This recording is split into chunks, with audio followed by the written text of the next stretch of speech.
Guyanese brothers and sisters, you see our president, our ceremonial president, Dr. Mohamed Ifan Ali, along with their many ministers that are great with the ostentatious verbiage and the parading of verbiage and the cerebral vanity. These men make Guyana look so stupid and make Guyana look so bad. Now just imagine, ahead of the election when campaign season was in the air, when the European Union Election Observer Mission came to this country, the Carter Center and the other observers, our president and the PPP praised them and welcomed them, encouraged them to be free and fair. Now, when the people placed their preliminary report in the public domain immediately after the election, the government welcomed it. They had no problem with the preliminary report that would have been released by the European Union Election Observer Mission along with the Carter Center. They praised it because the election was free and fair and it was peaceful. Can't you remember this? Now, when the European Union Election Observer Mission came back to Guyana, remember the government, they invited these people. They invited the people to come and oversee the election. The people came to our country. When the people put out the final report now, and a couple of things were said that doesn't make the PPP seem unblemished and white and everything that's right, they all of a sudden have a problem with it. And here is Mr. President now trying to drag the people. Like, we're not going to have a next election, another election. Like, you guys don't want the European Election Observer Mission back in Guyana? You don't want the other observer missions to come and observe our elections? I mean, why is this necessary? The people gave you the findings, unbiased, non-partisan findings, instead of the president incorporated into what we're doing. Thank the people for coming, taking the time out of their schedule to come and overlook at our election and observe and say that they're going to actually try to incorporate some of the out of the 18 recommendations that the people gave to us. He comes out here and he tries to slam the people for saying what he had no problem with. The people that was the Election Observer Mission back in 2020 when they got the APNU out on that low confidence and all these things. He had no problem with what the people said there. Now, as soon as the people say something that is the truth, the unbiased, unblemished truth, Mr. President got a problem with it. He's out there smashing the people all of a sudden. Now listen, the Observer Mission would have said that the lines were blurred between campaigning and inauguration of many public infrastructure and roads and all of these things. But they said a lot more than that, Mr. President. And we know that it's normal for governments to campaign on whatever promises they would have delivered. But the most important promises that would benefit the people across the length and breadth of this fastest growing economy, you know, this rich nation called Guyana that the world is starting to know, you never implemented that. You didn't deliver on it. This is the promise that you made when you were shouting in Parliament to raise the salary 25% and 20%. Your Vice President saying we should ask for 50%. You guys didn't deliver on that. And that is what will transform this country in actuality. So when you're speaking about delivery promises, the ones that would really benefit Guyana, you guys want to keep Guyanese struggling. So they remain for sale to you so you can continue to polarize our country, Mr. President. And these are some of the things that the Observer pointed out. Some of the other things that made the people say that you guys use the state resources and the state's asset as campaigning tools is the fact that there was no confidentiality with our personal bio information. Our information was supposed to be protected. Your government collected it during the cash grant that you chose to give us $100,000, $500 US out of the 5 years that you were in power, and the gross domestic product continued to go up and go up and go up till it's right now 700%. One cash grant you gave us, and you used it as a political tool. When you collected our important bio data that is supposed to be confidential, people from your government was calling people's phone. They called my phone asking me if I benefited from the cash grant, if your government can depend on my vote, if I see the roads, how do I feel about the bridge. And this was an unfair advantage that your government had because the other parties didn't have the numbers to call people. It was an unfair advantage. These are some of the things that the people actually pointed out. To add to that, 10-day workers, and many people would have reported to Eternity Enterprise and to the oppositions that Your government was threatening them that they will lose their little 10-day work, the $40,000 work, even though you know you have the Guyanese people struggling. They were threatened that their little $40,000, the $200 US per month that you pay would have been cut. And they had to turn up to your meetings and your rallies and your minister interaction in communities. All of these things would have been an unfair advantage to your incumbent. So you guys did use incumbency to your advantage. These are some of the other things that the people pointed out, but you're just trying to, I don't know what is this, Mr. President. This don't look good.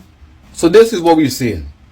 If the election was free and fair, and if you guys didn't use some of the things that the European Union Election Observer Mission actually pointed out, the people would praise you guys, because the Guyanese people are already peaceful. This is what the observer said, that it was conducted peacefully. This is what they said. So the Guyanese people are already peaceful. If you had done the right thing, the people wouldn't have to say this. If you guys didn't polarize the country, the people would never have to say this. If you guys didn't call in the people's phone using their important confidential bio data, the people would not have said this. If the 10-day workers weren't being forced to go to your rallies and all of these things, the people would never say this. It's things that the people observed. They're an observer mission, Mr. President, and PPP people. Why don't you just try to incorporate what the people are saying and ascend as a country and ascend our electoral process? This is why you bring observers. And just get the voters list clean and verified from this year. Start doing that.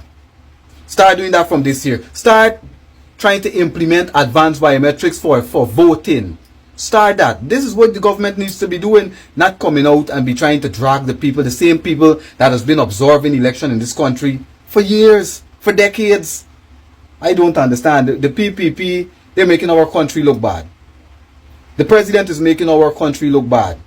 You guys can campaign on your inauguration of your infrastructure, but you can't use the people's important bio data that you collected to call them and ask them if they can depend on your vote, to try to coerce people to vote for your government. That is an unfair advantage unless all the other parties got it.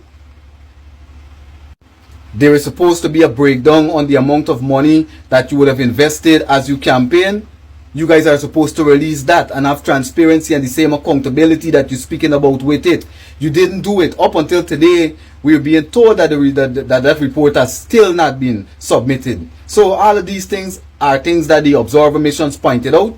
And I'm thinking our country, our electoral system and all of these things should implement them. Not try to lash out because the people did exactly what you welcome them here to do, which is observe. And then you welcome the preliminary report and the preliminary findings from the observer missions. Now when the people give their final report, this is where the problem comes in. Because the people said the obvious, which is you used incumbency to your advantage. Azadine Mohammed was trying to get into many remote locations to meet his constituency and meet his people. And he was impeded from doing this allegedly with government agency involved in impeding him from meeting the length and breadth of Guyana to meet his constituencies and meet with his potential supporters. This would have been an advantage of incumbency. People keeping rally and blackout when the people keeping their rally, when the people on the microphone. All these things the people looked at, the people heard it. And it's advantage that your incumbency would have used, Mr. President. Just take the information as constructive criticism, Mr. President, and incorporate it into our system. Assess and just do what you have to do so that the next election we don't have this issue. Is this government going to come out and lash out at everyone that gives an honest, unbiased opinion or observation? Is this the type of country that we're going to live in? Are we going to become a pariah state? Because people don't always say what the Transparency International came and did their assessment, you abused them, Mr. President. The people that did the index for the rule of law, your Minister of Governance now abusing the people. It's time for this government to take some responsibility, take some accountability, and actually try to develop and deliver smooth, transparent, accountable elections and smooth, transparent, accountable governance. And stop creating a problem with everybody that criticizes you constructively. Constructive criticism is information that can lead to your improvement, Mr. President, and People's Progressive Party Civic One Guyana government. This is an Eternity Enterprise presentation. Y'all, so Guyanese brothers and sisters, the European Union Election Observer Mission would have presented a final report on the 1st of September 2025 elections here in Guyana, and are calling for not only constitutional reform but to strengthen the country's electoral system. They would have made 18 recommendations to Guyana. Now, the way Ms. Retired Justice Gladys Singh is smiling, you would believe that they are saying that the electoral process was free and fair and each and every Guyanese vote was counted. But this is not really the case. Now, before we actually get into the reading, we are once again calling for Retired Justice Gladys Singh, the chairperson at GCOM, to officially retire now. Retire now, Ms. Gladys Singh. You've served well in your position. You've outdone yourself. Isn't there an age of retirement for the chairperson at GCOM, for the GCOM chair? There should be a retirement age attached to all positions in this country. Not just the chairperson at GCOM, but a retirement age for politicians also in this country. And we're saying it should be 65 years old. Because it's evident when most people, as they get old and they age, they seem to lose sight of exactly why it is they fought to be in the position of leadership that they're in. And it seems like they just become corrupt and they become more and more callous. No point intended. But let's read the article. The European Union Election Observer Mission presented its final report of the 2025 elections in Guyana and called for election constitutional reform to strengthen the country's electoral system.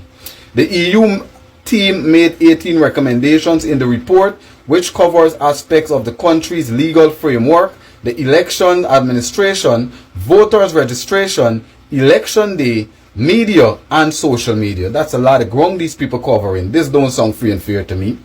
The EU Observer Mission Chief Observer Robert Bidron, in presenting the final report at the Pegasus Suite, said, while the country's legal framework is broadly adequate, there is the need for electoral reform at the level of Constitutional Reform Commission, CRC, to address in particular the composition of Guyana's Election Commission and other critical electoral matters. During our mission, many stakeholders told us that they were waiting for the Constitutional Reform Commission to start its work. The CRC has a legal mandate to consult on the proposed electoral reforms. Supporting this year's CRC process with solid electoral and legal expertise could be the key to driving a well-framed future electoral reform of a constitutional nature. Therefore, we recommend to enhance the prospect for the key electoral reform through necessary electoral expertise as part of a robust CRC operational framework Bidron submitted, justifying the need for electoral reform and by extension constitutional reform. The EU Election Observer Mission team pointed to Guyana's Election Commission, noting that it was a constitutional body with a partisan framework that splits the commission into opposing sides in the National Assembly.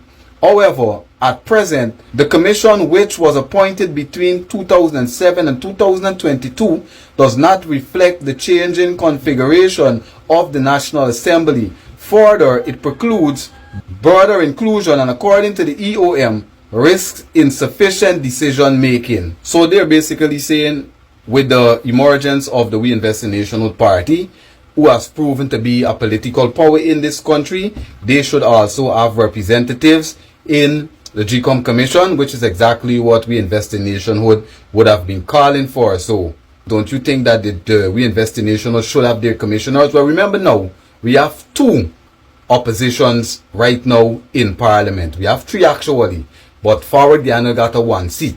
So right now, each political party should have equal representation. I don't see any reason for that not to be done. The Chief Election Observer also made a case for the voters list to be updated. This is the one that sticks out to me. Because ever since 2015 and then 2020 again, the EU, along with the Carter Center, would have both been asking for the cleansing and sanitization of the voters list. But even though this has not been done, the observers still came together to observe the elections. I believe they should have put their feet down and said, listen, We're not going to come and observe an election with a questionable voters list. That is going to work against our integrity and work against our reputation. This is what both of the observer missions should have said. Some of the other stuff that the EU election observer missions would have called for is transparency within the amount of funding that would have been invested into campaigning by all parties. They're saying that that was not clear even up until today. They would have not received a comprehensive report as to how much money would have been spent on campaigning by certain political parties. Then they are also speaking about the use of government assets and government resources and the inauguration of many government projects as basically campaigning tools during the lead up to our elections. Now, all of these things the European observer missions are calling for it to be. All of these things the observer mission is calling to be reformed. In a nutshell, what the people are saying, the Guyana is very polarized, and the polarization, it comes from the leadership, and it's because government uses what they're supposed to do constitutionally as a mandate for the Guyanese people.